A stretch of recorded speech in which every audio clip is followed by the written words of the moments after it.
Hey, what's up? I'm here to talk about borderline personality today. I wanted to share my own experience with it and just some of the traits that I relate to, and maybe you can relate to them. Um, okay, so the first one is fear of abandonment. People with BPD are often terrified of being abandoned or left alone. So back in the day when I was younger, like I could not stand to be alone. I always wanted to be around my friends. And I know like when you're growing up, you always want to hang out with your friends, but back in like high school and then my early college years, I felt like this like deep dark emptiness when I was alone, and it like scared me because I couldn't like confront some of the dark negative voices in my head. And I think until like I started to really just experience being alone and accepting like that I felt like shit for a little while, um it took some time, is what I'm trying to say, to like enjoy being alone. Like I actually really enjoy it now. So that's a trait that or a symptom rather, that I sort of like got a hold of. And fear of abandonment, I still kind of deal with that, where like I almost feel like people are gonna like not like me after a conversation, or like I'll have maybe a tense conversation or a disagreement or even just like a weird interaction sometimes, and then I overthink it and I'm like, oh yeah, like they think I'm, a shitty person, or they think I'm weird, or like, something was off, and I like create this like idea as to like why they don't like me. So anyways, moving on. Unstable relationships. That has definitely been a thing. Um, that's like a whole video on its own, but I struggle to have stable relationships with people, and I think because for a few years I would have like really intense relationships with people who were also like very mentally ill themselves and had attachment issues and all kinds of stuff. So I think the more that I became like self-aware and wanting to take control of my life, and um, I feel like in order to do that you have to spend a lot of time alone. So I've been able to like conquer some of my insecurities and stuff by being alone. And while in some ways it's helped, it's definitely made me more socially anxious nowadays. But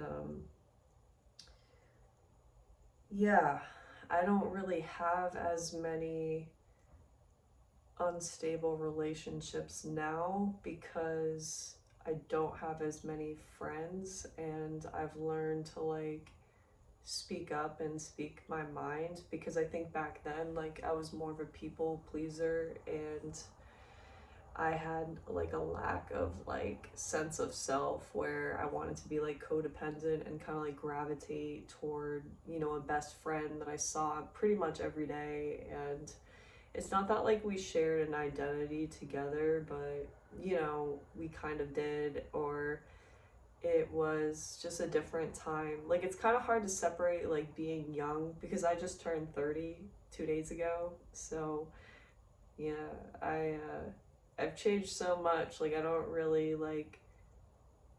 know what it's like to have like a best friend anymore. Yeah, so anyways, a pattern of unstable and intense relationships for sure. And I've just learned to like kind of avoid people that need to also deal with their own stuff. So, anyways, moving on. So, the next one, number 3, is identity disturbance, marked by persistent and unstable self worth or sense of self. And I can say, like, one of the biggest indicators, and I feel like stereotypes people coin like borderline personality, like women especially, is women who change their hair color a lot. And I've done that, but I feel like for me it's been more of like a fashion thing where I'm like, I don't really know how to dress because like I feel like really goth and alternative, and then I feel really like plain and like classic and like kind of fancy, but I don't even know if that matters so much, but I guess because I don't know, just being like an artist, like I feel like you're experimental with clothing anyway, and like fashion plays a role into art. And I don't know, I got like a lot of tattoos during times where I may not have been in the best state of mind, and so like that goes with the impulsivity, which is the next one. But the shaky identity is a thing, and it goes back to my own childhood and recognizing like my parents didn't have a strong identity, and the fact like they both had mental health and addiction issues, especially my dad. Like my dad was in and out of jail and rehab, and basically like I knew this and the whole town knew this, and um, it definitely like fucked me up like growing up, you know, like my dad was in jail when I was in high school, and yeah, it definitely fucked with my identity, and it made me feel really insecure in the world, and I still kind of do, but I'm doing my best. So yeah, that's a whole conversation. So the next one, impulsivity, self-damaging behaviors like spending a lot of money, sex, substance abuse, reckless driving, binge eating, self harm, blah blah blah. So basically, yeah, so I have gone to the mall and I have completely just like blacked out, and um, like when I say black out, like I mean like dissociate and like buy like a bunch of clothing and spend $500 like I had no right spending. And you know, I'd like wake up in my room and be like, whoa, what happened yesterday, you know? So that's like a very like manic bipolar thing for someone to do. And it's funny, like I was diagnosed bipolar when I was 16, and I'm wondering, you know, if I have just borderline or both of them, and I'm pretty sure I have both. But yeah, I've done the whole spending thing, but like in a really like really bad way. And yeah, so that's one of them, and that's a whole nother story for another video. The sex thing, yeah, like especially one time I really, you know, made a wrong move, and it led to some consequences, but we took care of it. And substance abuse, yeah, a little bit. I definitely like earlier this year, I was like just kind of like using some stuff and by myself, and like buying it by myself, and I don't know, it felt really good, and like I was coping with reality that way. Like it's been a really hard year for me, and I've like moved twice, and like, you know, life's hard. Shit's been brutal. But yeah, so I've done a lot of different drugs, so whatever. But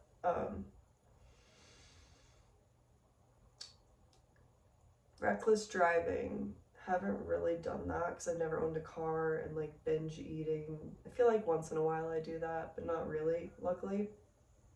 Then the fifth symptom for the criteria is reoccurrent suicidal behavior, gestures, or threats are self-mutilating. I have definitely thought I was going to kill myself or try to kill myself. Like I've been in some very weird, like dissociative state of minds where I was like trying to jump out the window to like escape my mom, and like I don't know, just like dumb things, or like I slit my wrist with a picture frame, a broken picture frame, I want to say. I think I smashed it or something. And, you know, I didn't cut like that deep, but I tried. And, um, I don't know, yeah, I've like told people even recently that I had suicidal thoughts. Like, I had all this paranoia and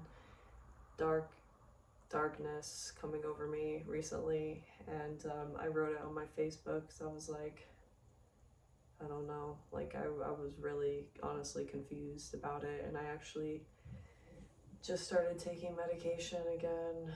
And, I'm feeling like pretty good about it because I can't live with like all the things that I'm living with in my head anymore. And, I was med free from 2019 until recently. So I don't know, 5, 6 years. So,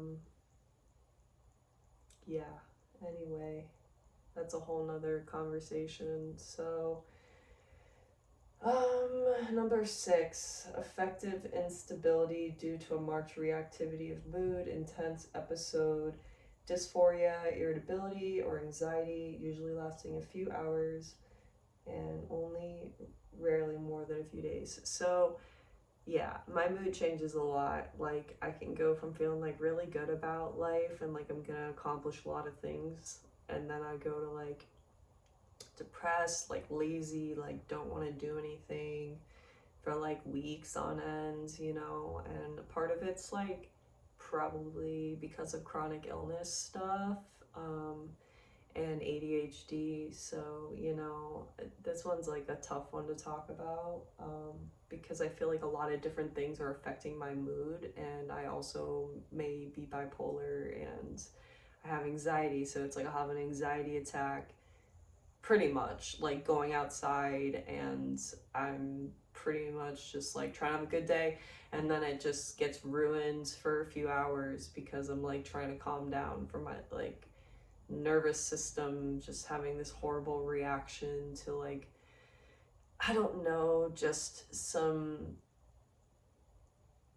stress, like going by cars in the city and people looking at me and feeling so awkward, like I don't want people to look at me. And it's like a really weird, a reoccurring thing where I'm like tired of showing my face in public for whatever reason, but it brings me a lot of anxiety. And, yeah, my mood's just swinging everywhere, especially when it's closer to the time of the month.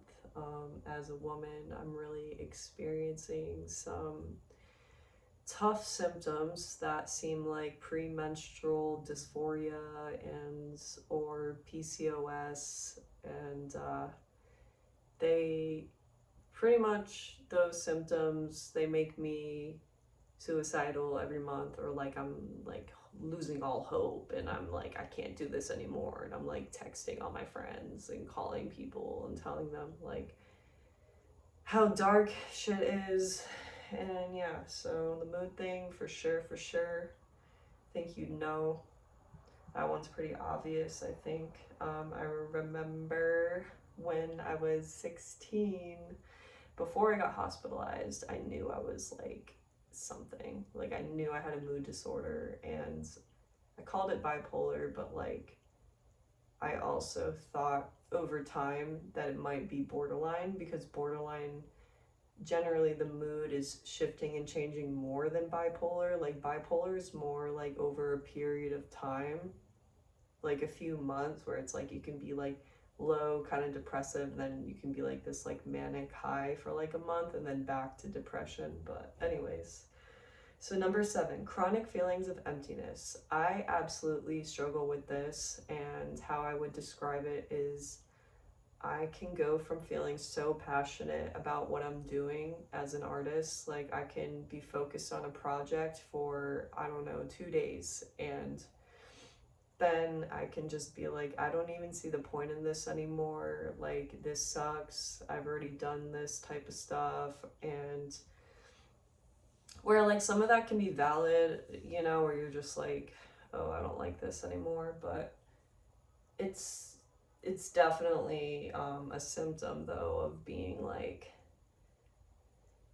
what is it? Derealization from reality. I would also pretty much emphasize that in this section of the criteria because that's a part of borderline personality and I experience it often, like almost when I don't sleep enough or if I sleep too much. Actually, when I sleep too much, I feel like derealization from reality because everything doesn't feel as like, I don't know, I feel more rested, so I can maybe not feel things as hard. Like today, I don't feel as rested, so I'm a little more like angry and moody today. I don't know. So, um, well, I know because I'm telling you, I'm making a video right now and I'm trying to explain this to you because I really want to share this. Um, yeah, the chronic feelings of emptiness happen a lot. I mean, to the point where how I would put it, you know, in perspective is I have a hard time seeing my progression as a person living with mental health issues and also as an artist. And I pretty much go through these phases where I don't feel like, you know, I've accomplished enough and there's no point in doing anything because I'm still in the same position that I was when I'm not, you know what I mean? So it's like this weird, like, I can't see my own self. I can't see my own greatness. I can't see, like, you know, what I should be happy about. Like, what have I done, you know, like, with my life and why, you know, we're human, we're on earth, like we're supposed to struggle, but like we're supposed to have like some hope and some motivation to keep going, you know, in a healthy way. Like, I don't know what I'm trying to say, you know what I'm trying to say? So I struggle with that a lot, is like the motivation to keep going because of the chronic emptiness. So number 8, inappropriate, intense anger or difficulty controlling anger, frequent displays of temper, constant anger, blah blah blah. So I'm not like the most angry borderline personality type person, but I do experience it in weird ways where it's like I will just like escalate and get so angry about like, I don't know, my roommate not doing her own dishes, like, or like some perceived like um I don't know, just like irritation, like from the internet or like my own thoughts. Like I'll just get really mad about some stuff and be like from 0 to 100 rage, but then it kind of just fades away. But it's hard for me to catch it. Like it's honestly hard for me to explain this one, but it kind of just creeps up on you. Like it's not that obvious, but like this morning I actually felt so angry, and like I'm never usually angry except for, I think lately I've been going through a lot of like grieving and like a lot of like acceptance of a past relationship, and I think I'm just like angry now because I'm like, wow, like what a waste of like time and emotion and fantasizing about somebody that like probably, you know, can't even give me what I want them to, you know? So that's for a whole nother video. Number 9, transient stress-related paranoid ideation or severe dissociative symptoms. Yes, I experienced this and it's horrible. And I also have OCD. So when I'm stressed out, I can be walking down the street and I will start to have these intrusive thoughts or paranoid ideation about all this shit, about violence, about like sexuality, like about, I don't know, just like who I am in the world, or I feel like a lot of shame, a lot of like malignant shame. That's a whole nother thing, but it ties in, and I'll just be like, I'm gonna get hit by a car, I'm gonna get shot, I'm gonna get fucking murdered, like I'm gonna like, you know, this dude is gonna rape me, like this guy wants to fuck. It's like I have all these like thoughts, and it's like I'm just trying to fucking walk to the park. Like, I'm just trying to chill out. And then I end up smoking up cigarettes, like, you know, and I'm like, this isn't okay. Like, nobody should feel like this. but it's so powerful and it's so difficult to like separate from in the moment. It's the worst. And yeah, I've been talking to my psychiatrist about it, but I need a real therapist again. And basically, it's a really tough thing, the paranoid ideation, because it's reoccurring and it just like almost builds off of its own self. It's not a self, but like its own, I don't know, energy, and it's like really hard for me to shut it down. It's really difficult for me to like talk myself out of things and come back to reality, into a peaceful state where I'm just enjoying the walk. I'm looking at the trees, I'm looking at the storefronts. I'm just chill walking past people. I'm not like having these intrusive thoughts.